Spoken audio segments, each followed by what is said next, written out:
Hi everyone. I, 28 female, am at a complete loss on what to do regarding my relationship with my dad.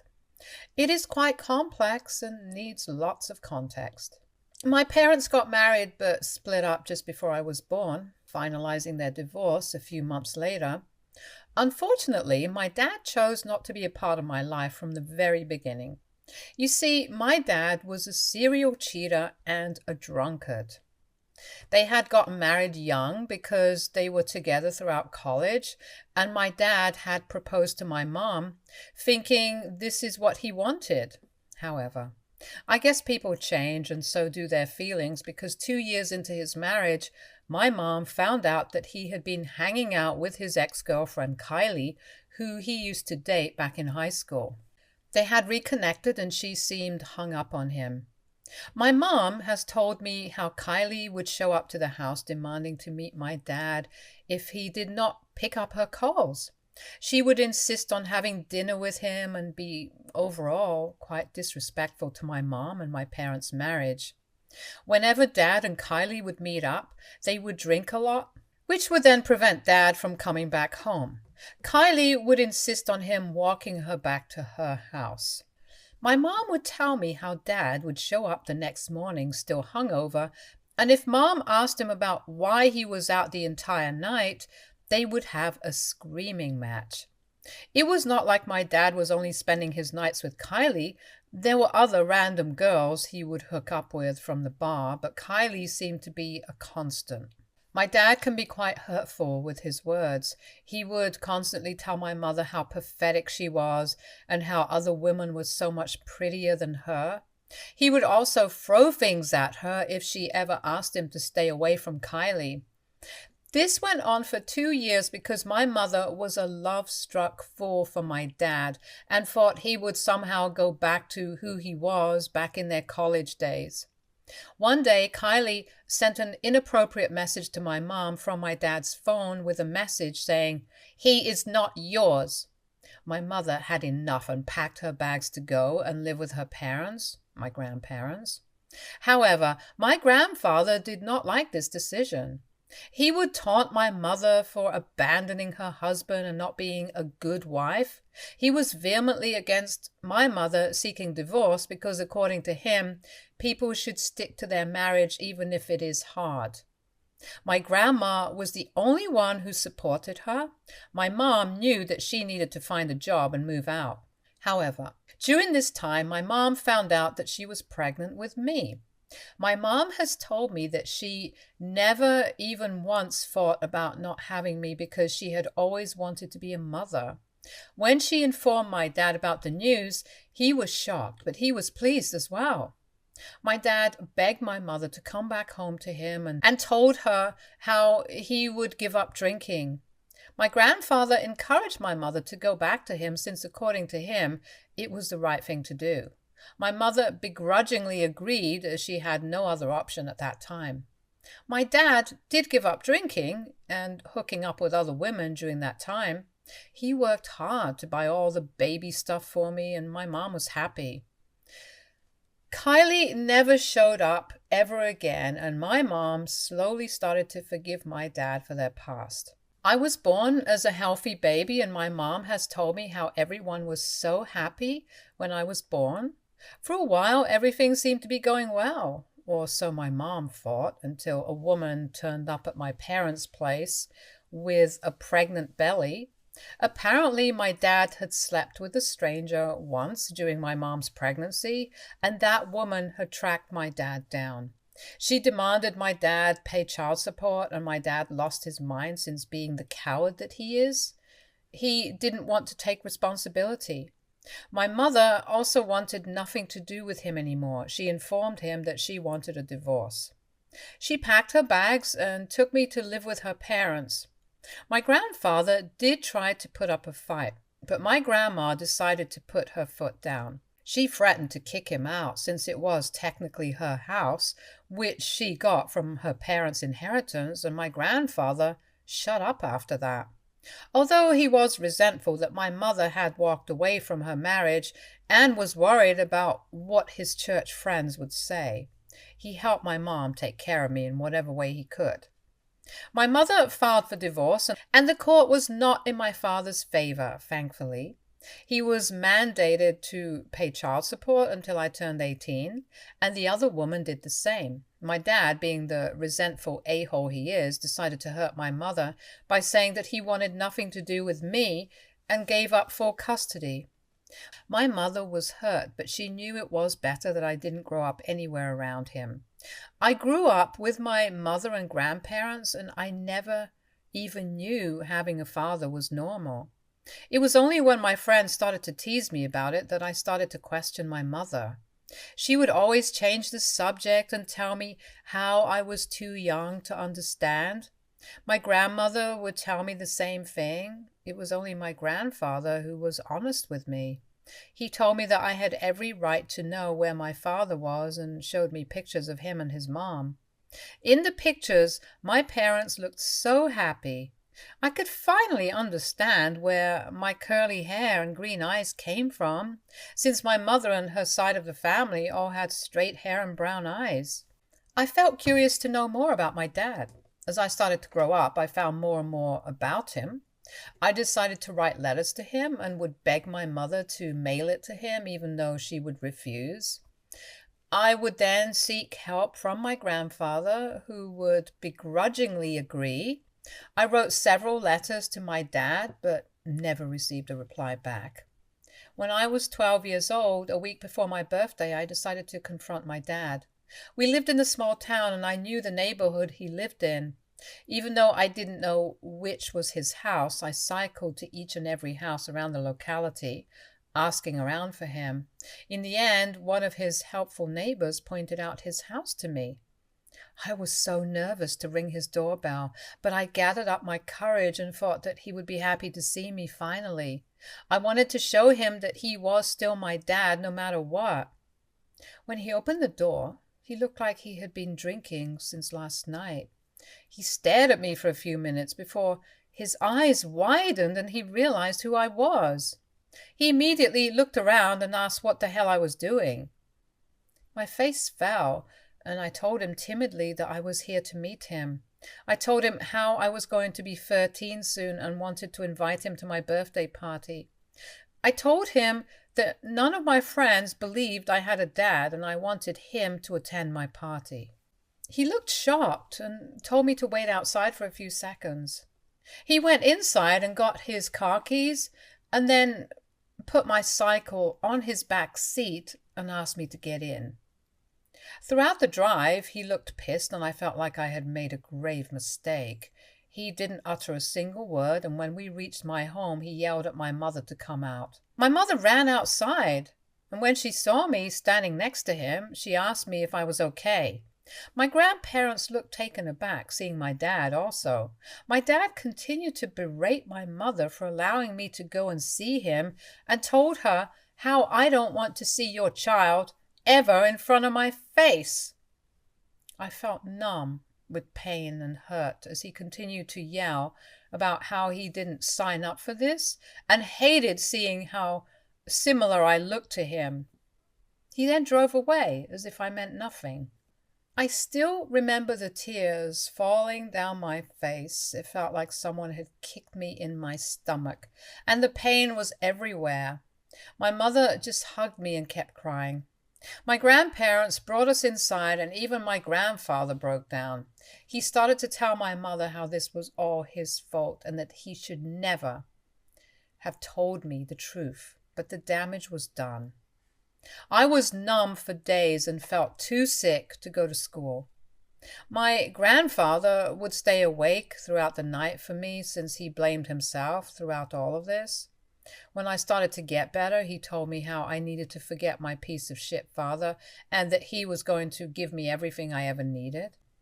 But I have to admit that my dad's rejection deeply affected me. I couldn't comprehend why he didn't want any connection with me, and it led me to internalize negative beliefs about myself. I began to think I was flawed, worthless, even a bad person. These thoughts deeply affected my self-esteem at that age and made it challenging for me to build healthy relationships with anyone. However, my grandfather did everything that he could to replace the role of my father in my life. He would show up to pick me up from school and would make sure that none of my friends ever bullied me again by talking to their parents about their behavior. He also taught me to hunt and change a tire, telling me how I needed to be independent on my own. He would tell me how he never taught my mother all this because he grew up in different times, but after watching my father humiliate me, he did not want me to ever end up in a situation like this. I grew up and slowly started realizing that not everyone was like my dad. I realized I was surrounded by my mother and grandparents who loved me so much, and that was enough for me. When I turned 18 and started applying for colleges, I knew my grandparents were sad that I would be leaving them. I was sad too, but my mother encouraged me to apply to the best colleges and talked about how I was not meant to be a small town girl. I got into a good university with a full scholarship and moved out. Everything was so different living in a big city, and it took me a long time to get adjusted.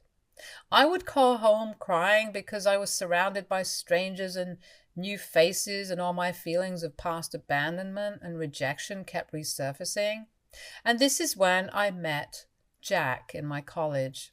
He was just like me, who had come from a small town and didn't have any friends either. We started to hang out and realized how similar-minded we were. Both of us were thirsty to be successful and make a name for ourselves. We would spend day and night cooped up in the library, studying or memorizing something. As you can imagine, this is how we fell in love. We adored each other's intelligence, and we still do. When we graduated, Jack and I moved in together. During Christmas, we brought our families to meet each other. To our surprise, Jack's parents and my mother blended well. My grandparents were very proud that I had managed to secure a job straight out of college, and during this time my mother did have a talk with me and let me know that even though she loved Jack and knew that he was a good guy, she still didn't want me to retain my financial independence. She reminded me how Dad had abused her and gently told me that she believed I could take care of myself, but I should always have my own bank account with my emergency fund just in case. I understood where my mom was coming from, luckily for me. Jack was nothing like my dad. We had our separate bank accounts and split rent and bills equally. We were clear from the beginning that we didn't want children, as both of us had childhood traumas, and we didn't want to pass it on to our kids. I know a lot of people will say that what our parents do has nothing to do with us, but Jack and I just didn't want kids. We were happy on our own from the beginning and were too career-focused. Then in August 2023, Jack proposed to me. It was my birthday, and he surprised me when I came back home with the candle night dinner. It was a dream come true. He had also brought both our families secretly, and they were all there to congratulate me. He had done all of this just to make me happy. I knew then that I was marrying the right man. We then started to plan for our wedding and agreed that we would get married in February of this year. In December 2023 last year, I received a Facebook request from a familiar name. I clicked on it to see that it was my dad, which was quite unbelievable. I didn't bother accepting his request because I didn't understand why he wanted to be friends with me on social media when he was not even a part of my life. My dad then sent me a message request, and in the message he had written how he missed me and wanted to talk to me. I ignored them because I wanted nothing to do with him. Then I received a message on my phone from an unknown number, and it was my dad. He wrote me a message saying how he badly wanted to see me and realized what a huge mistake he had made for abandoning me. I showed the message to Jack, and he, like me, agreed that there was no way that my dad was really sorry out of nowhere after all these years. However, he told me that I could hear him out if I wanted. Jack assured me that he would come with me just in case my dad tried to yell at me. I agreed and replied back to my dad. He wanted to meet me, so we set up a meeting. I was really nervous to meet my dad, but I was glad that Jack was there for me. My dad was surprised to see Jack with me, but then wasn't rude to him outright. We made small talk here and there, and then my dad eventually asked me about the ring on my finger and if I was married to Jack. I nervously told him that we were engaged and would be getting married in 2 months. My dad's face lit up. He told me that it was perfect timing for us, that he had reached out to me since he could now walk me down the aisle. I almost gagged when I heard that and turned to look at Jack, who understood exactly how I was feeling. Jack politely told my dad that this was something that I needed to decide all on my own, and I could not just forget years of abandonment all in a jiffy. My dad blew up hearing this. He started to scream at Jack that he had no right to come between a father and his daughter, and that I should not influence my decision. Watching Jack get disrespected really triggered something in me. All those years of being abandoned by him and resenting him came boiling out. I yelled back at him that he had no right to call himself my father when he had signed off his custody rights to my mother and did nothing except pay child support. He had driven me back to my house and shouted at my mother since I had shown up at his house. My dad tried to defend himself by saying how my mother was not easy to live with and that he was just shocked to see a child standing on his porch. He tried to justify how he was still drunk and regretted the way he behaved in front of me. I asked him then why he hadn't ever tried to contact me for all those years I lived in the same town as him, but he had no reply. I tried to remind him that I had done something in my life all on my own, and Jack was my partner who understood and loved me for who I was, so he had no right to ever raise his voice on me. Dad tried to say how Jack doesn't really understand and that this was a private matter between him, which just made me laugh. I reminded him that he was nothing but a sperm donor to me, and I wanted nothing to do with him. He begged me to forgive him, but I walked out with Jack. I did apologize to Jack for how my dad behaved with him, because he seemed really shaken up with everything. Later, my dad sent me several messages saying how I didn't have the whole picture and suggested that we meet privately. I mute his chat, so I didn't have to see his messages anymore. I did tell my mother and grandparents about meeting my dad, since they had no idea. They were really shocked and a bit pissed that I had even given this a thought. In the end, we all agreed that we would continue to live our lives as usual and stay away from him. In February, Jack and I had our magical wedding. All our families attended and my grandfather walked me down the aisle. My grandfather was crying throughout the wedding and kept saying how proud he was of me. My mother and grandmother also kept giving me hugs as they could not believe how far I had come in life. Jack and I danced with our families throughout the night and everyone had a good time. Then we went on our honeymoon for 2 weeks and it was good for us to take a good long break from our work. However, when I returned, I noticed that there were at least 50 messages from my dad. Since his chats had been muted, I didn't notice earlier. I went through the messages and they ranged from getting sympathy to being pissed that I got married in private and did not invite him.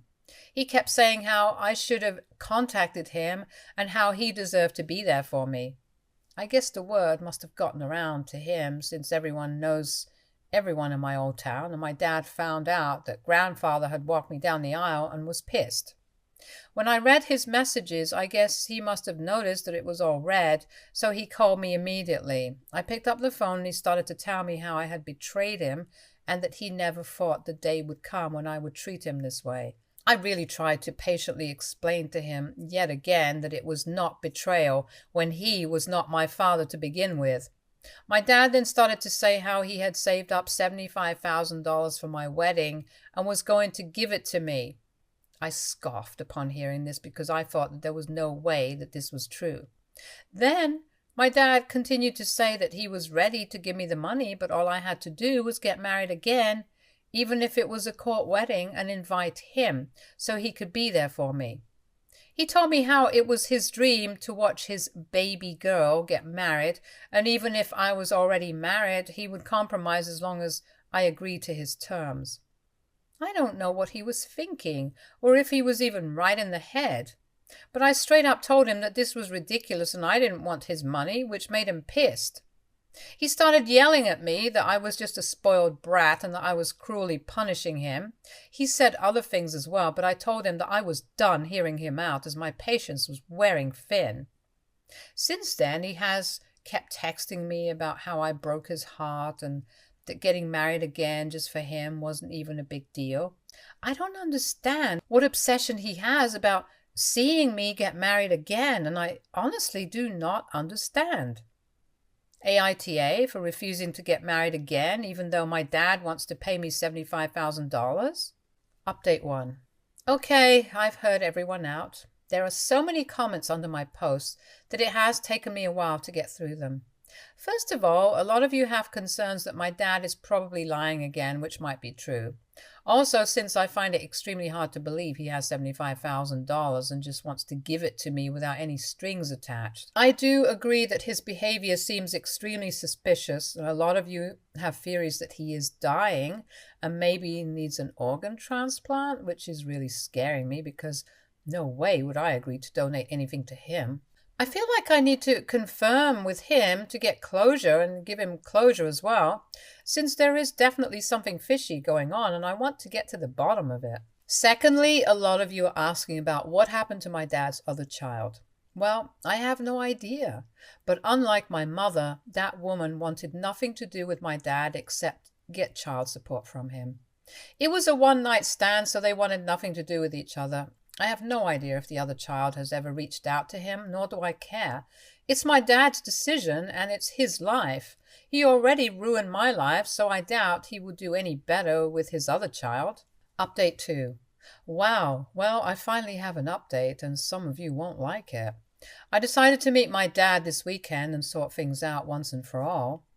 He was more than happy to meet me. This time I didn't take Jack with me as I wanted to see him on my own and confront him about everything.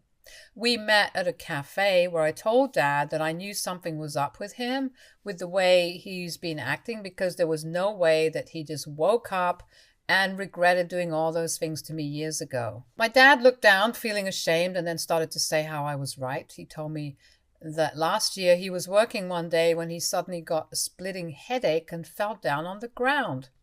He injured himself gravely and was taken to the hospital. This is when doctors discovered the tumor in my dad's brain. I won't get into the medical details, but they pretty much informed my dad that he didn't have a long time to live, as the tumor was in a location that was inoperable. Since my dad has been injured at work, he got a hefty settlement because the company didn't want any legal troubles, but they let him go after this. Since then, he had realized all those opportunities he had lost and everyone he had pushed away in his life. He told me how his biggest regret was not being there for me. His voice broke as he recounted how he had a difficult childhood where his dad would abuse him a lot, and he grew up thinking that is how fathers behave. When he met my mom, for once he thought he could be happy and they got married. However, with his work pressure and bills piling up, he slowly started to turn into his father and resorted to drinking and smoking. He said how he knew what a monster he was turning into but just could not stop himself and gave no excuses. He told me the reason he had given up custody rights was because he didn't want to ever treat me the way his father had. He told me that he was afraid of all the rage inside him, and no matter how much he tried, he just could not move past it. The day he saw me at his doorstep, he wanted to break down and hug me, but he thought if he allowed me back into his life, then I would start to have expectations from him, and he knew he would only disappoint me. He talked about how he had never started a family of his own or married anyone and lived like a hermit because he didn't want to bring any pain to anyone else. He told me that he deserved all the hate and resentment I had for him, but the only reason he was begging me to let him be a part of my life was because he had a few months left and wanted to spend his days with me. He said he regretted how he could not be a good father and wanted to do everything he possibly could for me. At this point, I hate to admit it, but I was crying.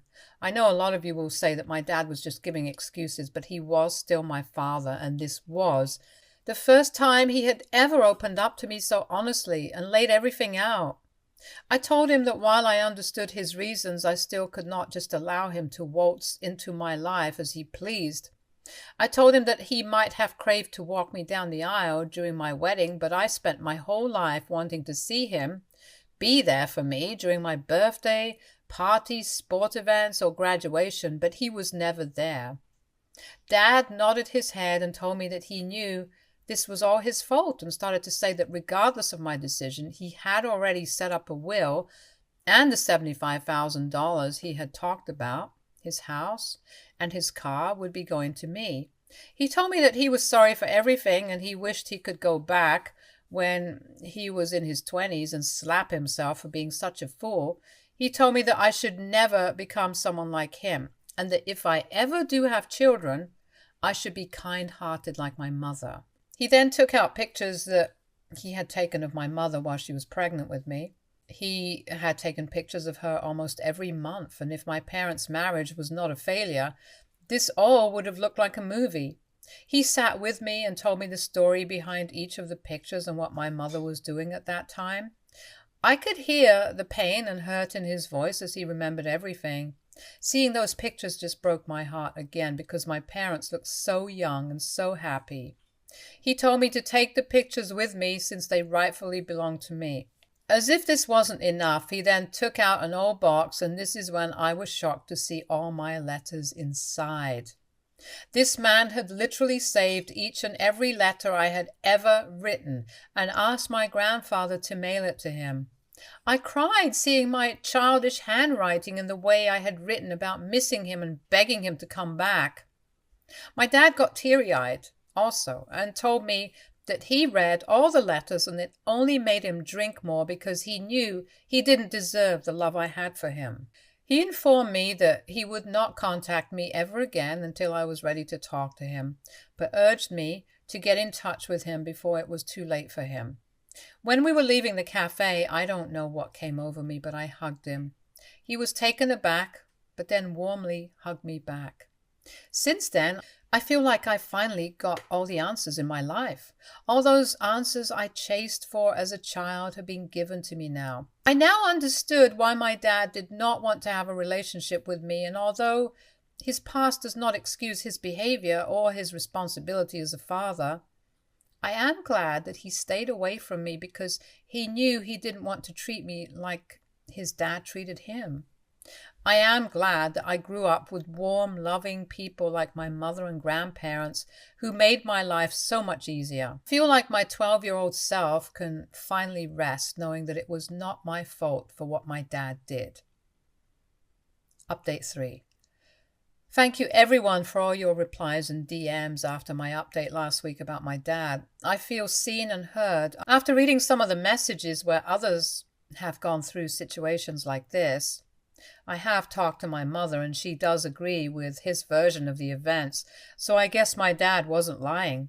My mother was aware of my dad's side of the family and how they treated him throughout his childhood, which is why I was never introduced to his parents.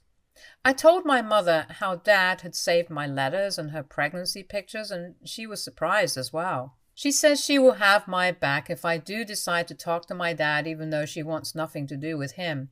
She understands that he means well now and might have genuine regrets during the last months of his life.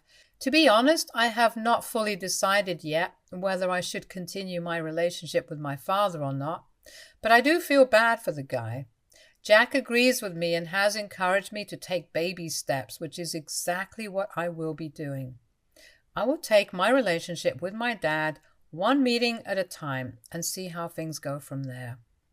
I will also be going to therapy to deal with my own issues, as several of you have suggested. You are right, I don't want to be like my dad and carry around all the hate and resentment in my heart. I will do better and take care of myself. Stay tuned for more stories from our girl relationships.